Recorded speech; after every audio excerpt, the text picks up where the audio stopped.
Friends, would you please join with me in the spirit of prayer? Gracious God, thank you for waking us up this morning. Thank you for getting us up this morning. Thank you for gathering us here once again, that we might marvel at the mystery, be drenched in the sacredness of standing in the straw and beholding the promise of your love made real, incarnate, tactile, and tangible for the living out not only of these days, but every single day in the year to come.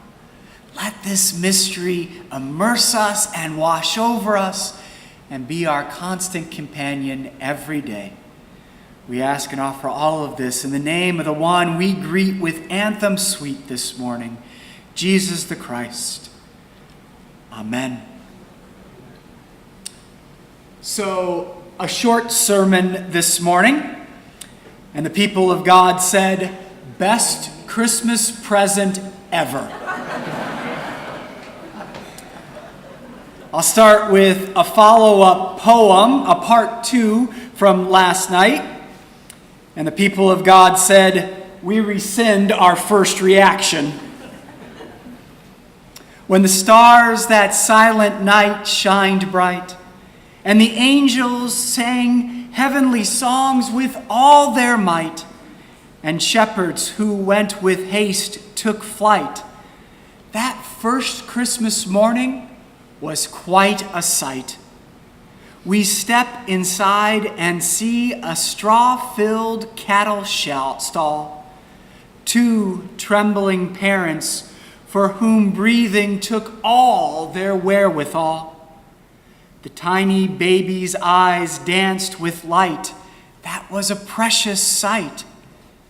Yet God's song of love expanded beyond that stable with good news to all.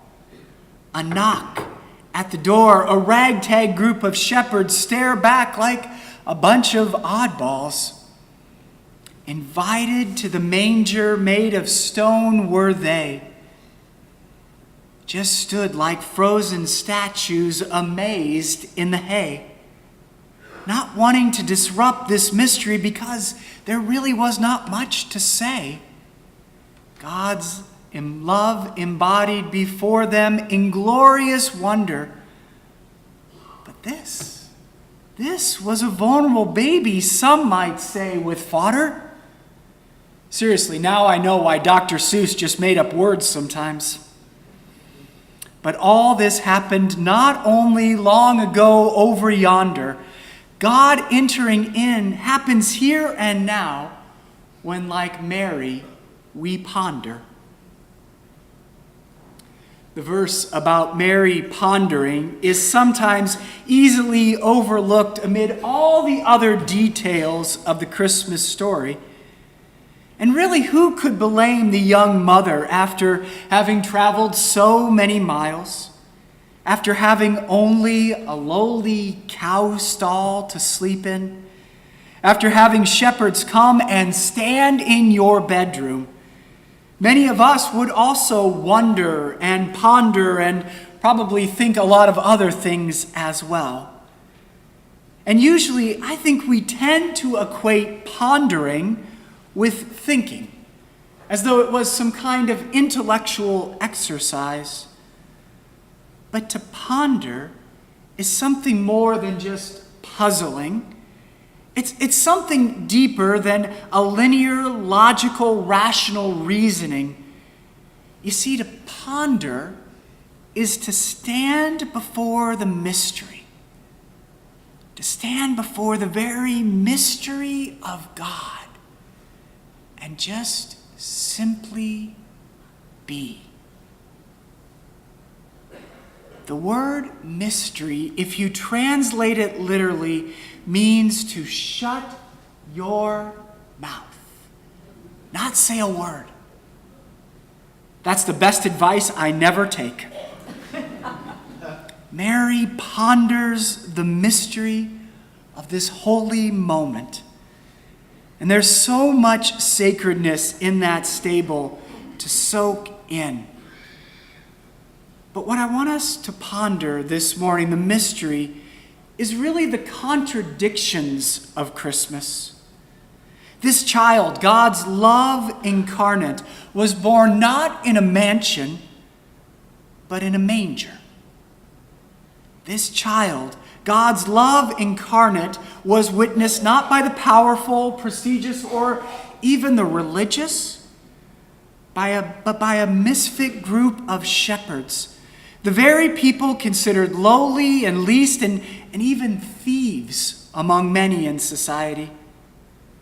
This child, God's love incarnate for the world, was hailed as King of Kings, but was born under a system of oppression where Rome dealt harshly with the slightest threat to their power.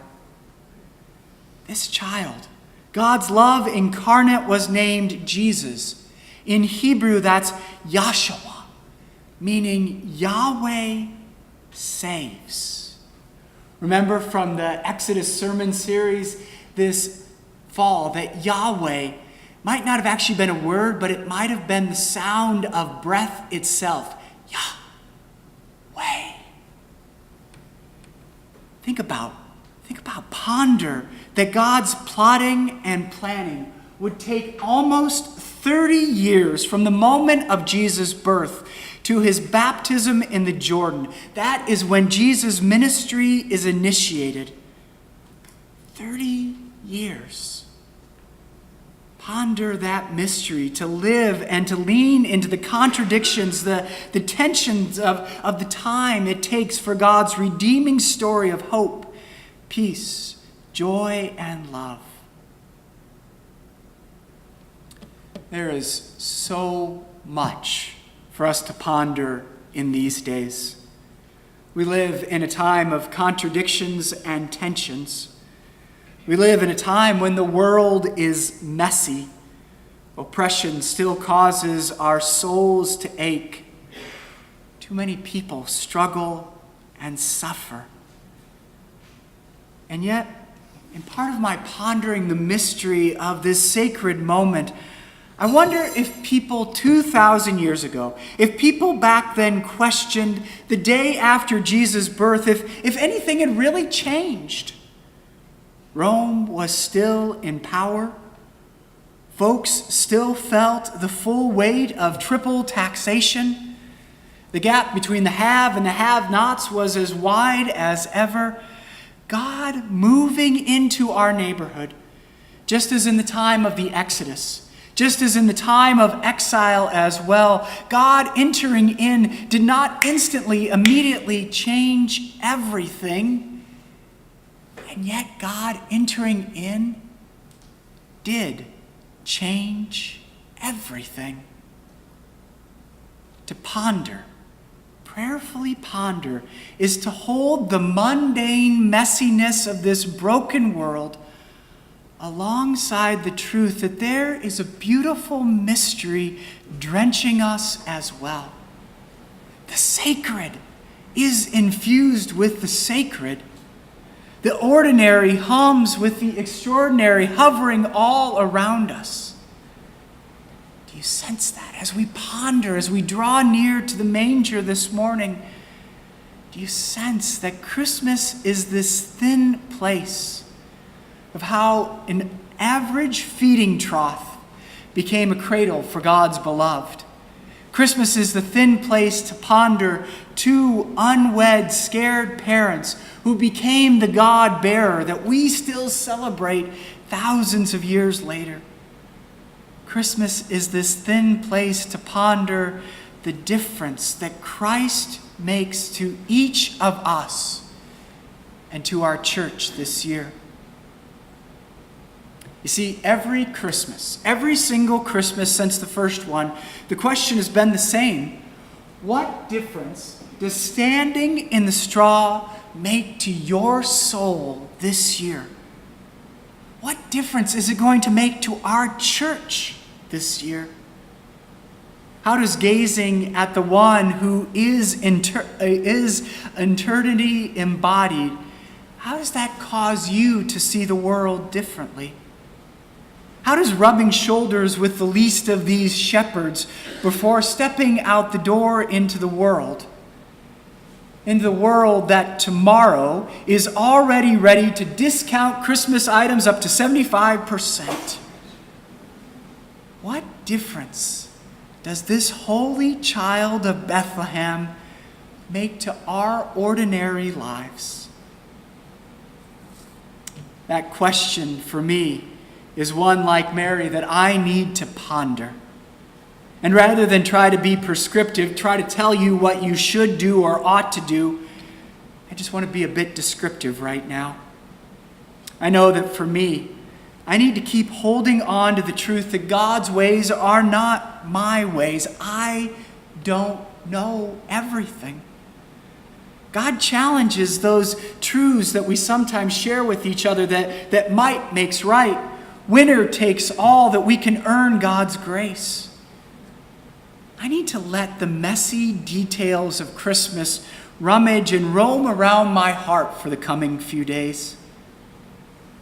We come this morning to stand before the mystery of Emmanuel, that God is with us and for us, and that truth is embodied in Jesus. Vulnerable, meek, mild, a tiny infant. The carol that we selected to sing at the manger this morning was a new one for me. And I want you to just hear the words of that opening verse of the carol we're about to sing. Who would think that what was needed to transform and save the earth might not be a plan or an army proud in purpose, proved in worth?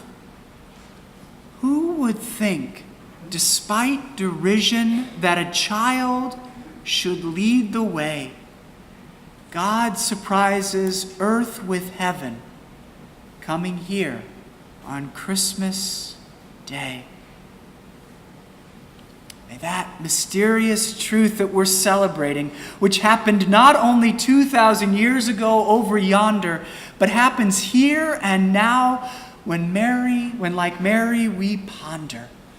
May we continue to ponder and treasure and hold in our hearts the truth of God's love for each and every one of us, that we can celebrate every single day.